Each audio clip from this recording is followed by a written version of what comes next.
Hey Kings and Dragons, Dragon King 551 here, and I wanted to talk about how no one remembers the good that you put into the world, only the bad. And it's so true in life that no one remembers the good that you put into the world or just in TV shows in general and stuff. And this is going to be addressed towards the Vampire Diary universe and somewhat of Supergirl as well as The Flash. But I think it also happens in real life as well. No one remembers the next good move you make. They're only waiting for the next bad move you make. It happens with me in sports and in life, such as Michigan and stuff. I keep thinking back to the Trey Burke block, the JT Barrett, was he short or not? The punt scenario with Michigan and Michigan State in 2015. Those are some scenarios where you think back to stuff and you can still remember the good as well, winning a national championship like we did and stuff. But there's always going to be some bad mixed in that, and people are going to remember that more. But as I like to address, I like to say this. The sins of the father or the actions of the mother should not be passed down to the son or daughter, judged by their own actions, not by the actions of what happened with mother and father. Now, in some regard, as we look at Barry Allen and we look at Cora Danvers, those are two cases and senses where the world kind of, their earth, as the two champions of their earth, turn their back. The people turned their back on them because they got mind controlled and started doing terrible things. Remember, people are waiting for you to do the bad moves. They love you until you do something bad, as Green Goblin once said. But despite all the things that you've done, all the good that you've put in the world, eventually they will hate you in spite of everything you've done. Why bother trying anymore and stuff? Why bother being the hero and stuff? And, eventually they will hate you when you do something bad, like, Peter becoming the Venom symbiote, or, Barry getting hypnotized or getting whammied, Kara getting red kryptonite through her and stuff. And those are just cases where, you're getting judged harshly for it and everything. But I think it goes into the Vampire Diaries where there is some stuff along the lines of that. As I've said before, there are no heroes or villains. You can't say that because the Salvatores are younger and stuff that, or the Gilberts are righteous and stuff. The Gilberts did kill people. They killed Cole and stuff, and I understand that they've been around for 1,000 years, but that's not an excuse to say, oh yeah, they should be judged harshly. No, the person who made them the way they are the father and mother and stuff, and that is the author of them and everything that they are. But again, the actions of them should not be passed down towards Hope and stuff. Just because she reveals she's a Michelson starting in Legacies versus being a Marshall, everyone judges her so harshly because they're afraid she's going to make one wrong move. But she said she wanted to be better and do better for her family. And so I said her family. I'm sorry. For her family. Sorry, gotta laugh about that for a second. Anyway, the point is that when you look at it at those standpoints, you look at this and you address it to Rick Saltzman. Yes, there's a rivalry between Lizzie and Josie and Hope, but later down the line, we'll get into that momentarily.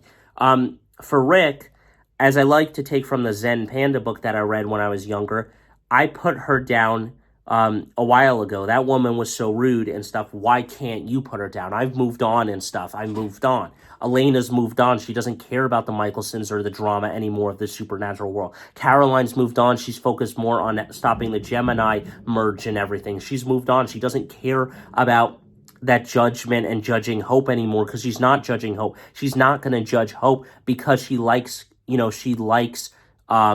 Klaus and respects Hope and stuff and doesn't judge him so harshly and stuff because Klaus and Caroline were friends and everything. Everybody has moved on. Even Matt doesn't care anymore. And Damon probably doesn't care either anymore. He's moved on.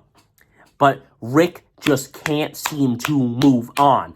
He just can't move on. He writes a book about Klaus and how evil he is and stuff. And I'm just like, you can't write a book, man, because the problem with writing a book like that is you're going to write it in a biased perspective. You're going to write it in a perspective where you hate the guy so much that you can't be in a perspective where it's not biased and it's a neutral perspective. Hey, I would do the same thing as well. I can't be neutral in sports and stuff because I'm going to show loyalty and ability to the team that I like, right? I can't show stuff to a certain degree, but at certain times when I did my breakdown videos, some people agreed with me. When it was doing Alabama versus Michigan, people were like, yeah, I hold the refs accountable for certain things because it wasn't just one-sided and stuff. And I'm not going to be this biased Michigan guy at the same time, but for me writing a story about like Michigan versus OSU, I'm going to hate OSU for the longest time and stuff. But that's my point, is why you can't write a book and stuff. And even Hope says, and Elijah says, in a very biased perspective. And then you're like, well, what about the Salvatore Journal and stuff? And he says that's in a biased perspective. He also says that Rick's book is in a biased perspective. Because it is. Because you hate the guy. Where's Damon's book? And where's Stefan's book about the Ripper? About what Damon has done to Caroline and stuff. He doesn't write about that. So those are things where it's just like, why can't you move on and everything? And that's the problem here with Rick. When Hope turns off her humanity or is in transition, Ted, the necromancer, says to her, because you have been trying to put good in the world, whereas I have been all about bad and stuff, the ferryman will not take me to peace. But for you, he will take you to peace because you haven't done anything severely wrong yet. You've killed monsters to protect the world from monsters that don't have a mind like a vampire or a werewolf or a witch where they can actually speak to you. They just go, roar! And stuff and try to kill you. And that's pretty much, like, for the most part, except for the necromancer, where they're just trying to kill you left and right, these monsters. And that's my point behind that aspect, where it's just ridiculous behind that. So when Hope comes back out of it and kills Landon or Malivore, she turns off her humanity, but she had no choice behind that. It just shut off by itself to protect her, like a shield or something. And, you know, it's kind of like the red kryptonite thing. Now everyone's turning their back on her. Now, Lizzie says she had no control over what she did because she was with No Humanity Hope. And I totally agree with that because No Humanity Hope has the same aspects as Lizzie or stuff along the lines of that, where they're just kind of like behind a curtain and not in control of them, of their bodies and their minds and stuff, because certain things are there. Now, obviously, No Humanity Hope is in charge, but, you know, changing smarts for brawn is stupid as well. And then when they all get back, Hope does become good again, but they're still going to judge her harshly because she's a Michelson. And then Rick's like, oh, I'm going to start writing about your books. I'm like, oh, man, this man fucked up once before he's going to start writing stuff bad about Hope and Lizzie and everything. But now Caroline can come back because Hope kind of did a bad thing but a good thing at the same time. Killed Lizzie, but also stopped her from having to do the merge with Josie and stuff. But at the end of the day, I have to say, stop judging people by the sins of the father or actions of their mother and stuff.